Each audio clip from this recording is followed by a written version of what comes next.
Not a lot happens here with trouble. It's a cool thing that happens. And just from this event and other things in the scriptures, we can be very thankful and learn a lot tonight about the Lord and our troubles. With just something that we don't often remember what happened back in those days. But it does open up the box about trouble that we have to face. And it says something about it. And so I guess the main thing when we get to it, especially the add-on, is that there's reason for all trouble, trials, and disasters. There is. Life is tough. Of course, we gravitate towards the enjoyable. Today, we always nap. There's 1 week about a month ago, and especially the slides, sometimes everybody, but there's so many, usually Brandon and Mandy go home, but the slides will stay. And Joe was talking to Ashley, as I can't wait tomorrow after church, a nap with golf, like put it on, that's just a sleeping thing for him, golf helps you sleep, we're gonna watch golf and take a nap all day. And Ashley saying, you forgot? You have to, it was some family event in the afternoon. You got to take the kids, you got to go over here, you got to do this, you got to go to the farm, all this stuff. He's got, oh man, I was going to sleep. We were going to nap. We're big nappers. When did you, oh, she's not here. April was gone with winter. Took a long afternoon nap. That's what you all want. I'll take it too. That life would be that we nap, have some meals, do some work, and then nap, and then we do some meals, then we do some work. Oh, there's things besides the work. There's some school, there's some cool events and worship, and then we nap, and we nap. That would be nice. That'd be nice. Well, your rest in heaven isn't any sleep. When you come into your rest, it has nothing to do with sleep, because you're never going to sleep, and the Bible describes that a little bit. What you won't have is your trouble. What you won't have, the Lord is living and communicating with us in a land of trouble. He will not end it now. He will end it when he ends it. But life is got its trouble. Better is the man or the woman that understands that and realize we're here for that trouble. And God is my deliverer in trouble. And there is reason for it, even the awful things. And some of it can be such a degree that it raises great complaint in us. And if that is sanctified and you're pouring it out to the Lord, join the many in the Bible, and that's good to do. He's actually looking for that, for you to turn to him in all your troubles all the time. He's looking for that. That's not why it came, but even possible that could add to the list, that to see if you'll turn to him and trust in him. Let's get right at it if we can. We had this, I just want to mention it because it's in passing. Well, let me do one real fast here. A glorious view of our children, that was in verse 1 and 2. They killed the males. The Lord killed the firstborn. So now he says to Israel, or the Hebrew children, verse 2, consecrate to me all the firstborn. What he killed, what Herod will kill, they're mine. Whatever opens the womb among the children of Israel, both man and beast, it is mine. It is dedicated to me. Whether he becomes Samuel or not, he's still mine. That mark is on him, that he belongs to me. That's the one I want to use. That's the one that's going to lead the family after the man is gone. The firstborn son. It's an office. It's really, you could talk about it as an office, being a firstborn son, and they are consecrated to him. And with that, of course we go. That was in their culture, but all children are the Lord's. They had a glorious view of children, and children are to be very much cherished, trained, loved, provided for. Number 2, a glorious view of Christians' purity, even here on earth. Our purity even here on earth. Verse 3, and Moses said to the people, remember this day in which you went out from Egypt. I'm going to skip a little bit because we mentioned it's going to be the unleavened, the ceremony of the unleavened. 6, 7 days you shall eat unleavened bread. Before that, they had all kinds of, today and back then, all kinds of leavened bread, all kinds of things, kinds of loaves of bread that they would eat, rye bread and different things. No, like our communion table, it will be unleavened crackers, if you will, whatever's matzah crackers, whatever they call it, anything like that. And on the seventh day, there shall be a feast to the Lord. Verse 7, unleavened bread shall be eaten 7 days, and no leavened bread shall be among you, nor shall leaven be seen among you in all your quarters. Today they have fun with this, I think you know. Today they have fun with this, with taking yeast, putting it in a bag, hiding it, and then the kids got to look for it. And then they get rid of it, get it out of the house. So a fun game, but it represented this no leaven. You shall tell your sons, Verse 8, in that day, this is done because of what the Lord did for me when I came from Egypt. And he meant that. They could say, this is what the Lord did for me. When we came out, I was passed over. Of course, now you could tell what the Lord did for your descendants many years ago.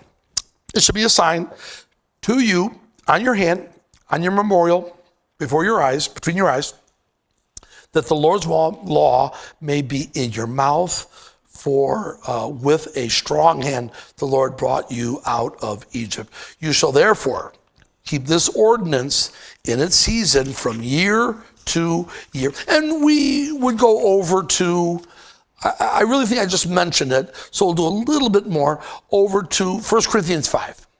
You can't turn there. We have a little leaven leavens the whole lump, verse 6. Don't skip verse 1. Don't skip verse 1. It's a letter. Paul's writing. It's actually reported to me. You could almost say, I could hardly believe what I have heard. I actually have heard that this is true. I'm sure he had to confirm it. Is that true? Is that what happened? That there is sexual immorality among you? That is enough. But then he does add, and such sexual immorality, incestuous, which was not even named among the Gentiles. Gentiles don't even do this kind of stuff. That, and here's the grossness of it, that a man has his father's wife. And from the language, I don't think anyone really thinks that that's his mother, but the mother died, he's a widow, whatever it was, there is now a new wife, and so there's not a blood relation, there is and it's incestuous. You can't do that, it's crazy, it's ridiculous. Just a moment stop, there is no answer, but we'll say a couple things. Why the man? Why not the woman? We could say this when we had it in John 8. Why the woman? Where's the man? We could say that here too. Why the man, not the women? And to think about that just for a moment,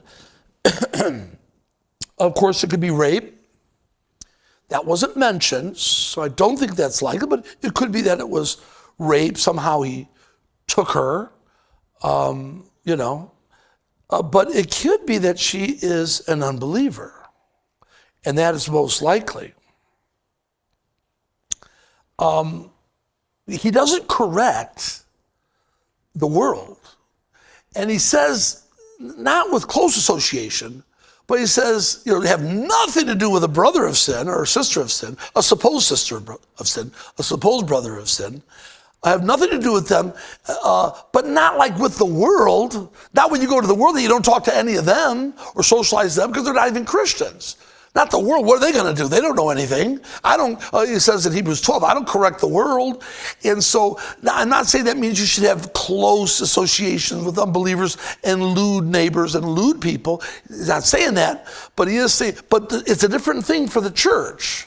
If he's a believer and she's a non-believer, I'm not going to correct the non-believer. I'm not going to do that, Paul. Paul doesn't say that, but I mean, would be the idea here. But here is a believer. He's counted amongst us. And we could add in that with a man, the standard is higher. That might have some bearing. That with the man, David is rebuked much more than Bathsheba is. That there is a higher standard. Verse 6, your glorying is not good. You're glorying? You're glorying? I'm certainly not about this. But I don't know what they gloried in. But they were pretty egotistical, the Corinthians. And they had all kinds of things after their preachers. And we like this preacher. And there'd be bragging and different things like that. And so here they are in the midst of this. Whatever their glorying was, that's not good. What are you bragging about? Do you not know that a little leaven leavens the whole lump? This is not a little sin, but it's one man. And one man can leaven the whole lump. Therefore, purge out the old leaven that you may be a new lump. Now, we got to kind of leave the man in the situation here, because I think this is going to principles. Certainly it's true for them, but I think he's talking about it broader, that while that's still true right here, to take that man out of the fellowship, there's a sort of excommunication here, if you will. He's restored in 2 Corinthians chapter 2. It appears that the same one is restored because he's repented, and what they did worked. So it's not a mean thing. They're not going to do a mean thing in him. They're just not going to fellowship with a professing Christian that does these sorts of things. Therefore, so go more to the principles. Purge out the old leaven that you may be a new lump, pure. Verse 7, since you truly are unleavened. You're not just better in your sin, more moral in your sin, and there's really bad people. No, you really have been purified. The short list, which might be pretty thorough, I'd like to add something to it, but I don't remember anything that could be added to this. As far as you and your sin, they're remembered no more. He will not remember them. He will not bring them up. He does not ruminate, think about them at all. They're done. He forgets all about it. This is the most popular one, they're purged, washed away, separated from you, purged, cleansed. He puts them behind his back, puts them over here. The Bible says that in the Old Testament. It's separated from you as the east is from the west, which is much better than the north and south. North and south meet at some point. But east is from the west. You go east, you go east, you go east, you go east, you go east. You went around the world 25 times, you never found west. You got to turn around and go the other way. It's just going to separate it from you impossibly. And then it's buried in the depths of the deepest. See, you're truly unleavened, truly been purified. For indeed Christ, verse 7, our Passover was sacrificed for us. Therefore, let us keep the feast, not with old leaven. But this is now pure lies. And that's what he's saying about the man in verse 1. Nor with leaven of malice or wickedness, even towards this guy. Malice, not malice.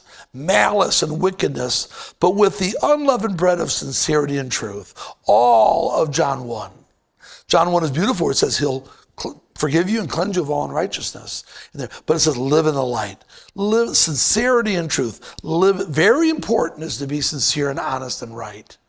If you have something right now embarrassing, you're a young person, you got to get that to one of your parents. Pick the right one. Usually the guys go to the dad, the girls to the woman, but you got to get it out. You got to get it out. You got to get it out. Sometimes there's things you're handling, fine to handle. Maybe you're going to be okay handling with that. But whatever it is, you got to get it out. You have to give it out. And we're not sincere until we do. How many times, any Sunday, if we had a little Geiger counter and we could depict that he's not here in spirit and truth, just not living that way maybe, but he's not really here. And it would go off like that. And it hits me. It hit me time and time again. We have to very carefully go through our work week and our worship week in there with just being honest with God, good, bad, and ugly. I wrote to you in my epistle, verse 9, not to keep company with sexually immoral people. I didn't ring the bell. I'll see if anyone can get it. I wouldn't have gotten this. I don't know what's on the tail end of this. I looked it up. But what does it say in Matthew 5:8? Blessed are the pure in heart, for anybody? Huh? A little louder. I thought you said it. Yes. Oh, she gets the bell. Oh, let's just do it. Ding, ding, ding. I literally was going to get the bell, bring it in, and I forgot. I was going to hit it. Well, that's very good. I couldn't remember which one. I didn't know. I looked it up. Yes. Blessed are the pure in heart, for they shall see God. You are going to see God. You are going to see Jesus. I don't know what you're going to see with the Spirit, but he's manifested in wind and fire and dove. So I don't know what it's going to look. We talked about God's visage. He's a spirit. I don't know what it's going to look like. It says light. He abides in light. So I imagine there'll be a lot of that. A throne in there. But I don't know what it's going to look like. I don't know what you're going to see when you see God, but the pure in heart will see him. In Psalm 24, 3-5, Psalm 24, who will ascend into the hills of the Lord? Or who may stand in his holy place? He who has clean hands and a pure heart. And of course we know that was purified. We were made pure. That we've never sinned, that doesn't exist. Bible sets it aside completely. But are you with, we might say in Matthew 22, are you with the marriage robes? There's a man in that parable with not robes. Cast them out into the outer darkness. I don't know what else to do but to say the righteousness of Christ, salvation, helmet of salvation, the robes of Christ, the righteousness of Christ, whatever. And so this is not that we've never sinned, but through Christ we came to purity. He who has clean hands and a pure heart, he who has not lifted up his soul to an idol, nor sworn deceitfully, he shall receive, this is verse 5 of Psalm 24, he shall receive blessing from the Lord and righteousness from the God of his salvation. And so here it is with our purity. It is separated from all. We are in it, but we're not of it. We are separated from all things. This is very precious. If I could say this to anybody, but of course it's truer for the younger. It's just truer. The whole idea is not to start. That's for kids and for young. It's true for all of us, but not to start that you don't have to be purified of this and that, because there's a whole road, and whatever it is, that might lead off this way and that might lead off this way, but it's not the narrow way to the Lord. It's off by degrees, and a lot of times it's by great degrees. And so if you never enter it, you never have to repent of it. Now there's plenty you're going to have to repent of. Everybody's got to talk. And so we're going to have to repent of that, what we say with our tongue and whatnot. But I say this sometimes, I'm going to say it again now. I'm never tempted to rob a bank. And there are people that are very tempted to rob their next bank. And I'm not tempted because I never did that.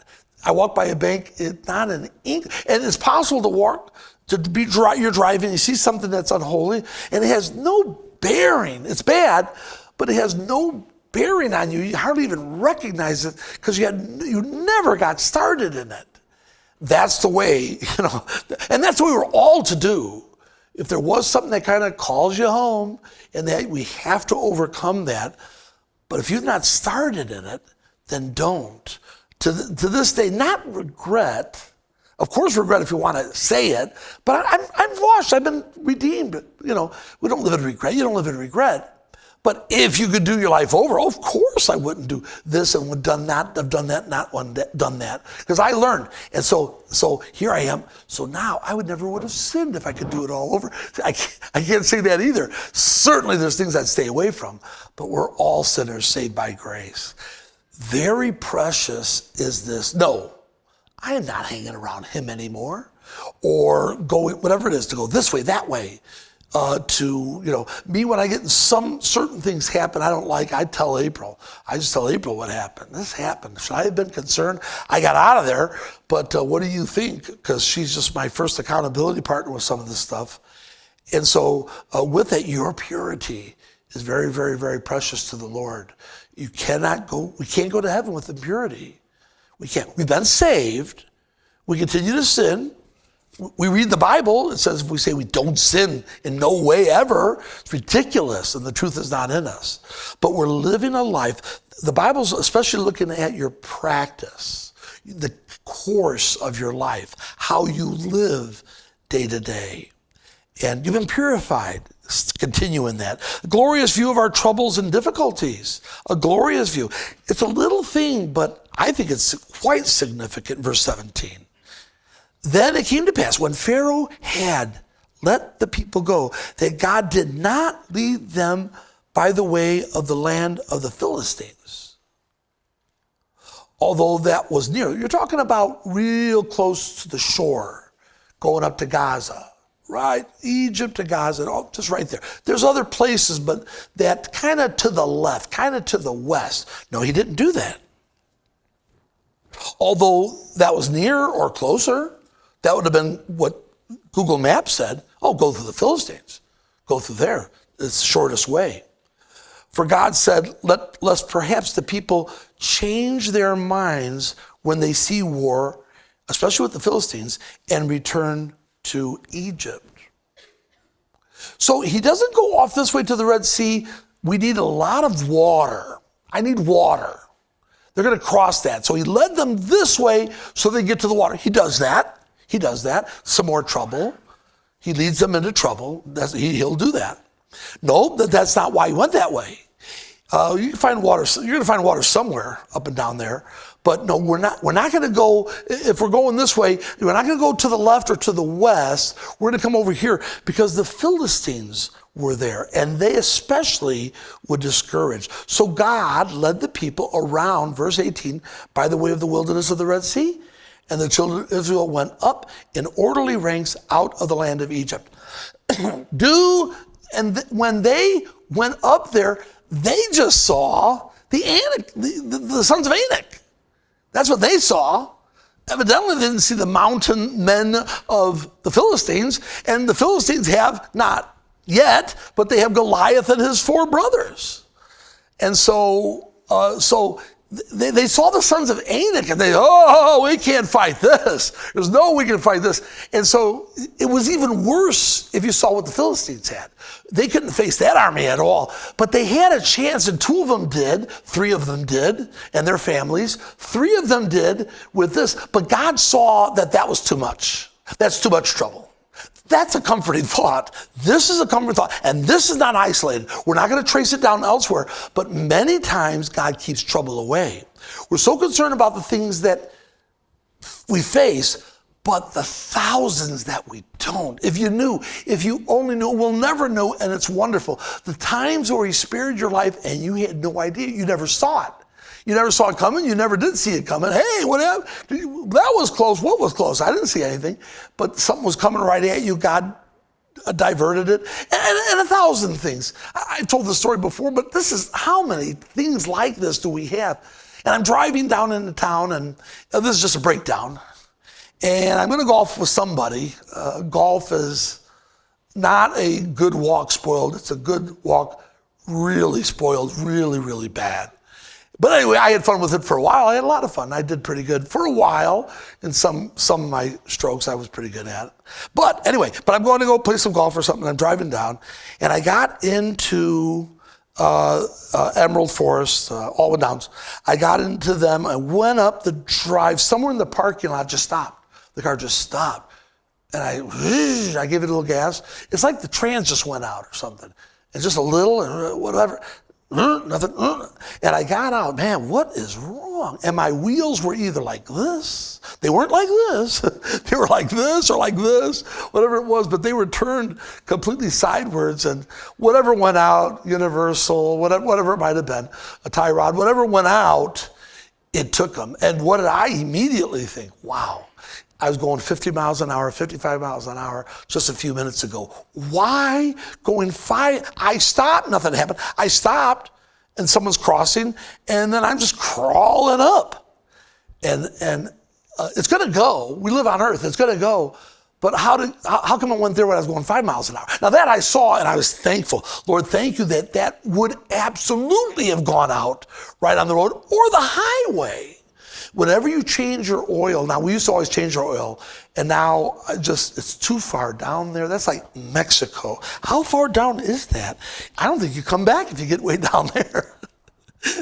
But if you do take it in, which we do, I always check my tie rods, check all that stuff with the steering. And they do. I know they do, but be sure they do.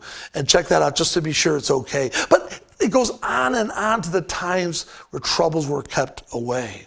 Why do any troubles meet us? Well, let's be thankful that he keeps and controls our troubles. I do want to read this from Jameson Faust Brown. That's 3 of the commentators that you'll see a lot. And he said, very good statement. I read them once in a while. Maybe my favorite commentary, and I use them all. Matthew Henry, just whatever it is. I go through a lot of them. I got a whole lot of them, and I like to see what other people say. But then you're drawn to those that say a lot of good things, especially well and pretty consistently. They said this, God led them not through the way of the land of the Philistines, although they were near. The shortest and most direct route from Egypt to Palestine was the usual caravan road that leads to Belbez, Alarish, Ascalon, and Gaza. There's a famous road, there's a highway. The Philistines, who then possessed the latter, would have been sure to dispute their passage, for between them and the Israelites there was hereditary feud. And so early commencement of hostilities would have discouraged and dismayed the unwarlike band that Moses led. You got to remember that too. Unwarlike. They made the weapons and they made this and that, but they weren't trained in fighting. You don't do that with slaves usually. Their faith was to be exercised and strengthened, and from the commencement of their travels, we observe the same careful proportion of burdens and trials to their character and state. That's great. That is just great. The same careful proportion of burdens and trials to their character and to their state, as the gracious Lord shows to his people still. Very well stated. You've heard me say it, and I hope you never get there. We've been there a little bit. I got to admit, but other people even worse. God will never get more than what you're able to handle. That's just not true. It is true on some level, because we see it right tonight. We see it. I'm just saying, add this in, that I never get to my breaking point. I get down, kind of discouraged, but it never breaks me. I always am hopeful. You could get in something where temporarily you feel hopeless in it. Not that you don't believe in God, but he has abandoned you. He's not helping you. You can get beyond that last straw or that last whatever you're holding on to. You can get on and you can even let go, not of your faith necessarily, but of the good expression of your faith. And then you enter the land of many, many. How long do I have to deal with this, David? Moses, how long, Lord, do you hate me? Do you just, now, what's the difference between them and the Israelites? Faith. They have faith. I need a baby, Lord, a baby. I can have a baby. Still, can't you give me Hannah? And she prayed and she prayed and she prayed and she prayed. Trouble comes. Death comes. It didn't, did it? Penelope's alive. But other prayed for babies have died. These things do happen. So I'm not taking comfort from this. Comfort always gives me just the right amount. Just watch me handle, April, watch this, how I handle this so well. I sometimes don't even try to handle it well. I'll try to keep that as private as I can, but I don't handle it very well because it's very, very, very hard. But God has meted it out. Let's look at some pictures of trouble. Can we look at it? No, that's too easy. Too easy. Give me something tougher. That's tougher. That took me, about 8th grade, I got that.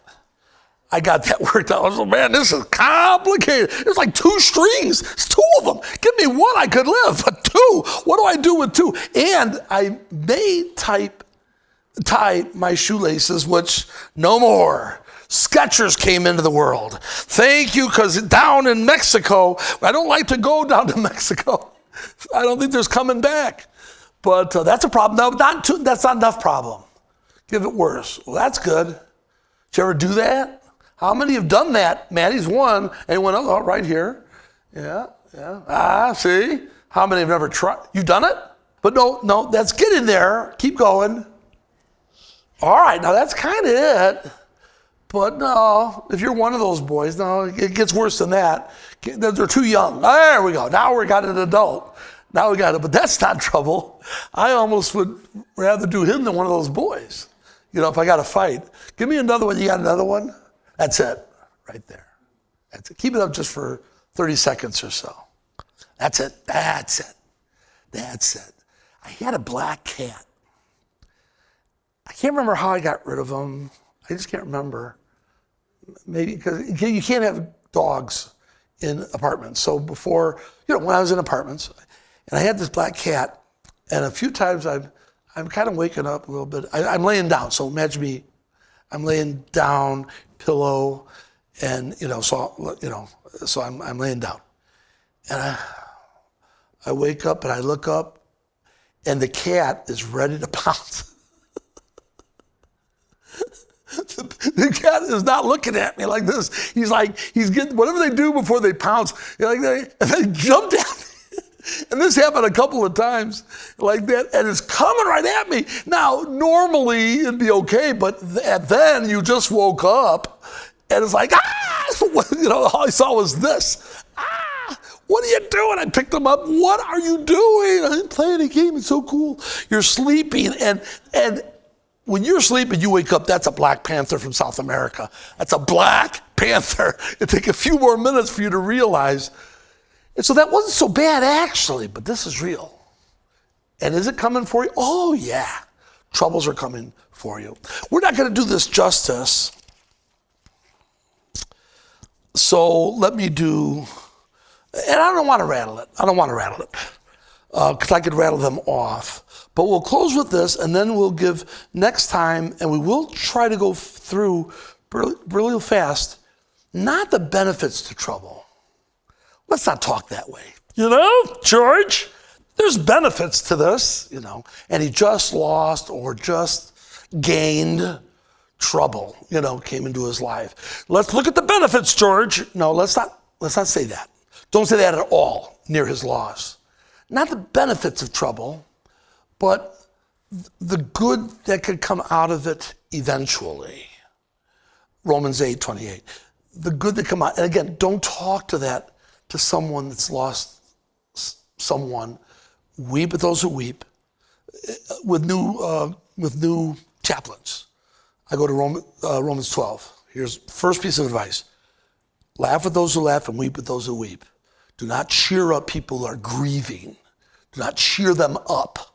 They don't want to be cheered up. There may be a time to bring in joy, and often joy is a very big thing because they're willing to have it, and this and that. And I usually am trying to bring sunshine, about a quart jar of sunshine, and bring it in. But I don't bring that in on the first day, and I bring in joy when joy is wanted and being sought, which is about 80%, 90% of the time.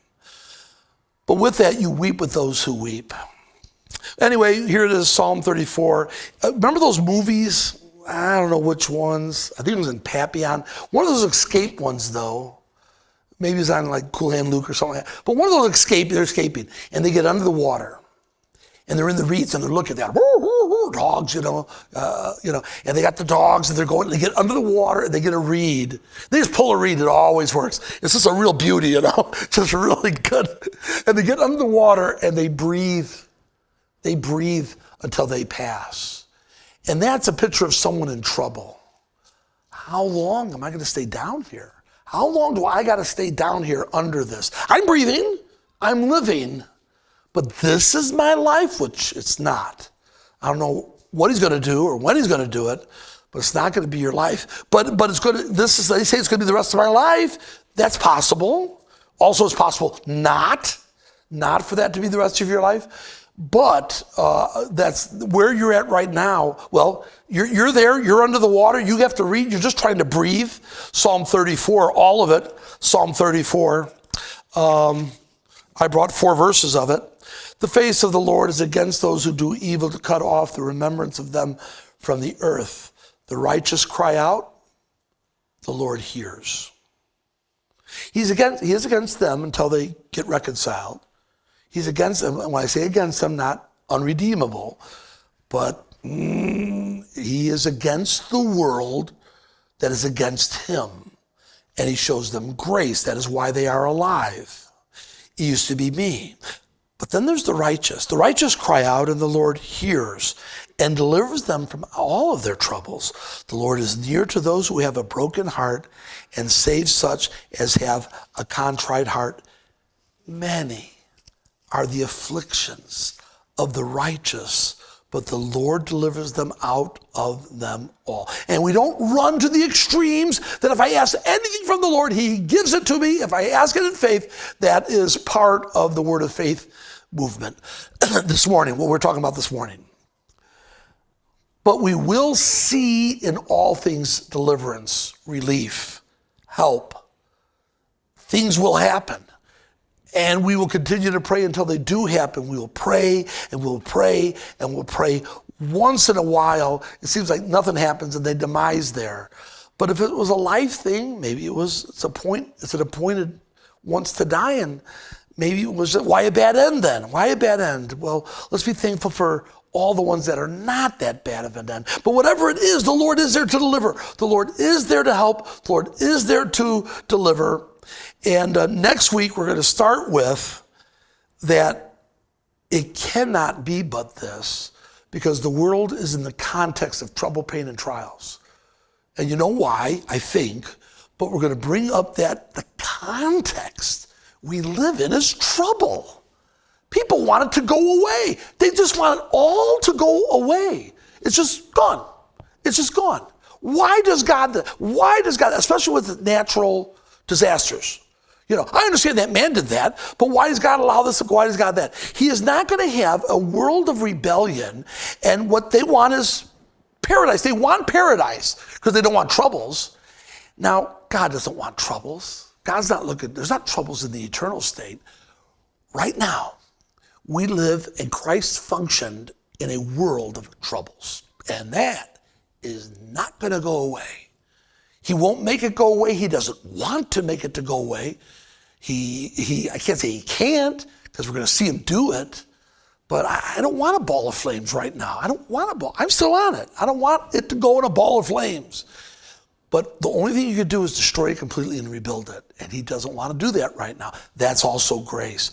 We're going to see that context and a good series of things that it can in the end produce this and this and this. This is trouble for the Christian, that he's trying to work this, and there's quite the list. Let's sing a song and pray. Oh, he does control my trouble. This must be the sons of Anak, because I can handle that. He led me there, and he kept me from worse. I can handle this. Lord, help me. Lord, help me to get victory here. Whatever happens, oh Lord, I'm yours. That's the main thing. Can you put it up for the prayer? Can you put it up again? The guy in my black hat coming at me. Is that hard? There he is. Okay. You're looking this way or you're looking this way. Right over here. Context of trouble. He came not to lift trouble. It would lift trouble. He's going to lift trouble. But not right away. Thank you. Not right away. He came in the context of trouble. He came into trouble. He headed right into trouble. Others have in the Bible. We're going to talk about that next time. But you got to look Jesus' word with troubles, his troubles, or we got to look man world or our troubles, and this will kill you. Not he'll kill you. This thinking about this, thinking of our trouble, it'll ruminate, it's poison to your system. Look to the Christ who came to people in trouble. Dear Lord, there's troubles here this morning. Of course. Man is meant for troubles as the sparks fly upward. We don't like that, but it's not going to go away. It is a problematic world, and we're missionaries in it. But we've learned on Friday's devotional and other things, I love them. They're mine. I'm going to take care of them. I don't hate them. I'm not trying to depose them and work against them, and I am the cog in their wheel, and that's what they deserve for not following me for so many years. That's not what's happening at all. We are your emissaries to a land of trouble. Thank you, Lord, for the great amount of lifting it, restraining evil. We've never seen a world where it's just all evil. That's coming up. We've never seen that. There's glories and victories and graces all around us. Lord, help us to not look at the man. Help us not to focus on troubles. Help us to focus on the Christ of troubles, the man of woe, acquainted with griefs. And he saved us, and he's with us, and he says, be of good cheer, I've overcome the world. Let these go to overcome it. Help them to overcome it. Overcome it. Do things, build things in them, and use this, Lord, eventually for actual good. That it had a very real purpose. Not Satan's purpose, not the world's purpose, but you had a purpose in it that you use it in the lives of other people. Let us do that with our problems. We pray to Christ's name, amen.